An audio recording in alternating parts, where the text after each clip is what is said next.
Kris Kazian, Fire Chief of Windsor Severance Fire Rescue. We are honored and proud to be presenting these story times for you all to enjoy. I had to think back a little bit about my childhood and find a good book or a story that I used to read or that my mom would read to me. And as I looked through my bookshelves, I came across the actual book from my childhood, Where the Sidewalk Ends, from Shel Silverstein. Or is it Silverstein? I'm not sure. Definitely a classic. This thing is probably 40 years old and one of just my absolute favorites. Looking through here, there's some notes I remember writing a book report on, and I made some notes in some of the pages and things. And so very special book to me, and I want to share a couple of my favorites with you. I know it's been challenging as we're all working through social distancing and staying at home. And so we just hope that we're able to provide you a little bit of relief throughout the day. And so thanks for following us on Facebook. And here we go. Ickle me, pickle me, tickle me too. Ickle me, pickle me, tickle me too. Went for a ride in a flying shoe. Hooray, what fun. It's time we flew, said Ickle me, pickle me, tickle me too. Ickle was a captain, Pickle was his crew, and Tickle served coffee and mulligan stew. As higher and higher they flew, Ickle me, pickle me, tickle me too.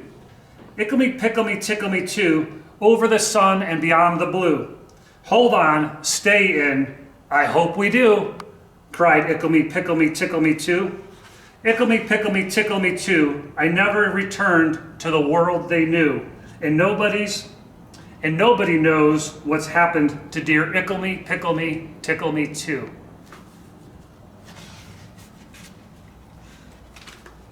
This is Captain Hook. Captain Hook must remember not to scratch his toes. Captain Hook must watch out that he never picks his nose. Captain Hook must be gentle when he shakes your hand. Captain Hook must be careful opening a sardine can, and playing tag and pouring tea and turning pages of this book. Lots of folks I'm glad I ain't, but mostly Captain Hook. In there talked about shaking hands and I guess picking noses. Two things that we're definitely want to be very careful of right now. So we got to wash our hands. And if you had a Captain Hook situation, I guess it'd be wash your hand. Little story for us right now. Hug of war. I will not play a tug of war. I'd rather play at hug of war, where everyone hugs instead of tugs, where everyone giggles and rolls on the rug, where everyone kisses and everyone grins and everyone cuddles and everyone wins. Due to social distancing, I'm not sure we can take the part about kissing so specifically, but air hugs work. Certainly blowing kisses work, but everyone does win in the end. So I love that story.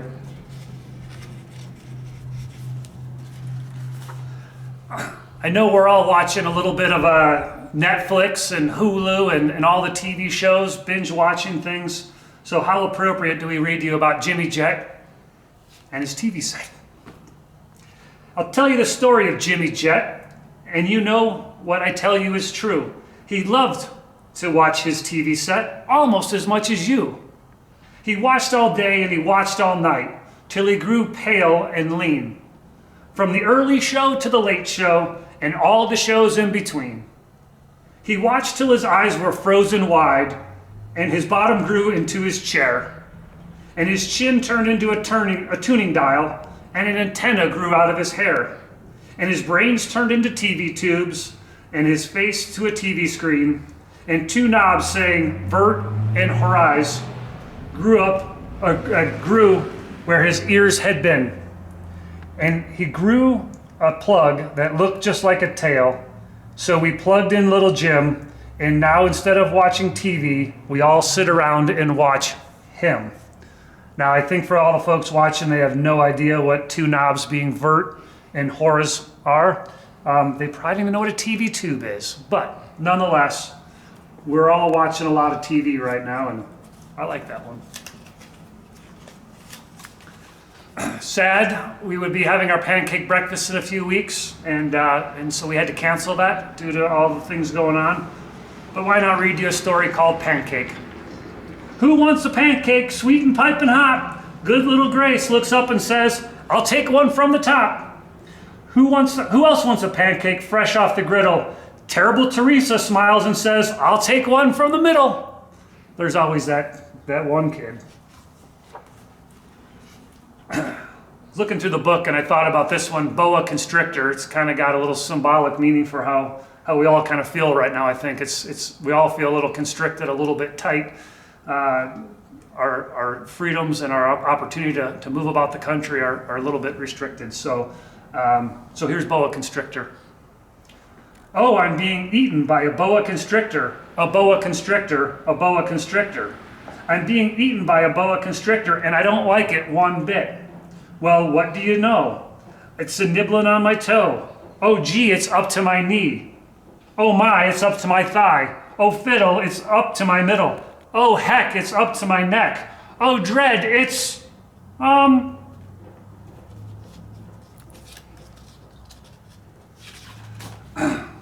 So, for the many that don't know, before I was a firefighter, as a young kid, maybe 3, 4, 5 years old, I wanted to be a garbage man. That's what I wanted to do.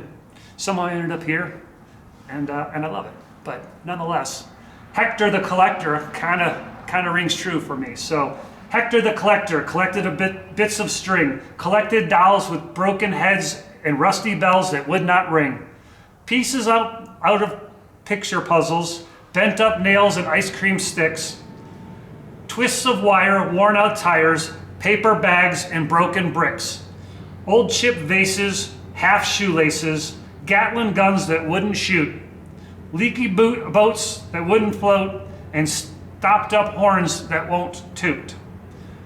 Butter knives that had no handles, copper keys that fit no locks, rings that were too small for fingers, dried up leaves, and patched up socks. Worn out belts that had no buckles, electric trains that had no tracks, airplane models, broken bottles, three-legged chairs, cups with cracks. Hector the Collector loved these things with all his soul. Loved them more than shining diamonds, loved them more than glistening gold.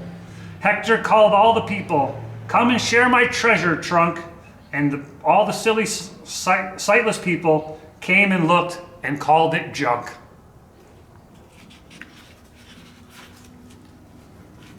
So, well, I hope we're all, again, washing our hands and keeping ourselves healthy and well. Sometimes that isn't the case for some of our folks. And so this one is called Sick. So this is for all the people out there that aren't feeling so well. So here we go. I cannot go to school today, said little Peggy Ann McKay. I have the measles and the mumps, a gash, a rash, and purple mumps. My mouth is wet, my throat is dry. I'm going blind in my right eye. My tonsils are as big as rocks. I've counted 16 chicken pox. Oh, there's one more, that's 17. And don't you think my face looks green? My leg is cut, my eyes are blue. It might be instamatic flu. I cough and sneeze and gasp and choke. I'm sure that my left leg is broke. My hip hurts when I move my chin. My belly button's caving in. My back is wrenched, my ankles sprained. My appendix hurts every time it rains. My nose is cold, my toes are numb. I have a sliver in my thumb. My neck is stiff, my spine is weak. I hardly whisper when I speak. My tongue is filling up my mouth. I think my hair is falling out. My elbow's bent, my spine ain't straight. My temperature is 108. My brain is shrunk, I cannot hear. I think there's a hole inside my ear. I have a hangnail, and my heart is, what? What's that? What's that, you say? You say today is Saturday? Goodbye, I'm out to play. I wish it was that easy that we could just say on Saturday we could go out and play. We certainly encourage you to go out, get some fresh air, take a walk, enjoy your backyard, and do all those things. But please make sure we're social distancing. Please make sure we're not having play dates with all of the neighbor kids. Make sure if you do go to the park that that it's not too crowded. And if you have to come back, come back. If you're a family that's already enjoying the park, make sure you don't stay there all day and let someone else come and enjoy the same fun and opportunities you have. Just got a couple more for you. Told you I wanted to be a garbage man, so this is probably why this is my favorite. Sarah Cynthia Sylvia Stout would not take the garbage out. I read this to my mom all the time. I wouldn't take the garbage out. I quoted this throughout my entire childhood. One of my chores was taking out the garbage. So here we go. It's been probably 25 years, a bit more than that, probably 35 years since I've read this story. Sarah Cynthia Sylvia Stout would not take the garbage out. She'd scour the pots and scrape the pans, candy the yams and spice the hams. And though her daddy would scream and shout, she simply would not take the garbage out. And so it piled high up to the ceilings, coffee grounds, potato peelings, brown bananas, rotten peas, chunks of sour cottage cheese. It filled the can, it covered the floor, it cracked the window and blocked the door. With bacon rinds and chicken bones, drippy ends of ice cream cones, prune pits, peach pits, orange peel, gloppy glumps of cold oatmeal, pizza crusts and withered greens, soggy beans and tangerines, crusts of blackburn buttered toast, gristled bits of beefy roasts. The garbage rolled on down the hall. It raised the roof, it broke the wall. Greasy napkins, cookie crumbs, globs of gooey bubblegum, cellophane from green bologna, rubbery blubbery macaroni, peanut butter caked and dry, curdled milk and crusts of pie, moldy melons, dried up mustard, eggshells mixed with lemon custard, cold French fries and rancid meat, yellow lumps of cream of wheat. At last, the garbage reached so high that it finally touched the sky. All the neighbors moved away, and none of her friends would come and play. And finally, Sarah Cynthia Stout said, "Okay, I'll take the garbage out." But then, of course, it was too late. The garbage reached across the state, from New York to the Golden Gate. And there, in the garbage she did hate, poor Sarah met an awful fate. That I cannot right now relate, because the hour is much too late. But children, remember Sarah Stout, and always take the garbage out. Another way for you to get out and get some fresh air, help your parents, take out the garbage. And this cream of wheat was one of my favorites growing up.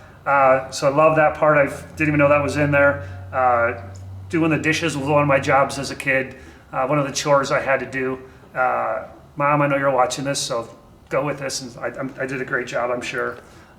And so, great story there, and my absolute favorite in the entire book. Almost done. I got two more to go. I think that many of us right now can relate to this one. It's quick. It's called Lazy Jane. Lazy, lazy, lazy, lazy, lazy Jane. She wants a drink of water. So she waits and waits and waits and waits and waits for it to rain. And right there's Lazy Jane.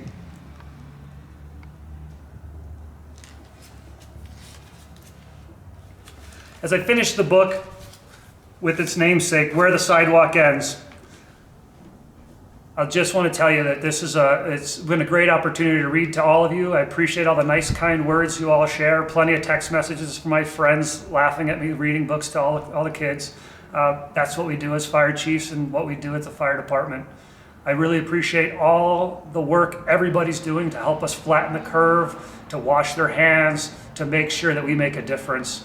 What I just saw today on either Facebook or Nextdoor here in our town in Windsor, I believe was someone that was commenting on how nice it was that some kids colored their driveway with sidewalk chalk.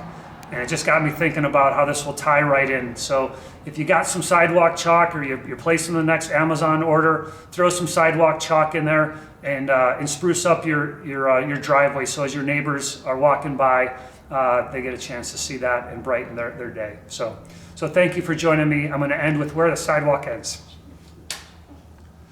There's a place where the sidewalk ends, and before the streets begin, and the grass grows soft and white, and the sun burns crimson bright. And there's the moonbird there the moonbird rests from his flight to cool the peppermint wind. Let us leave this place where the smoke blows black and the dark street winds and bends. Past the pits where the asphalt flowers grow, we shall walk with a walk that is measured and slow, and watch where the chalk white arrows go to the place where the sidewalk ends.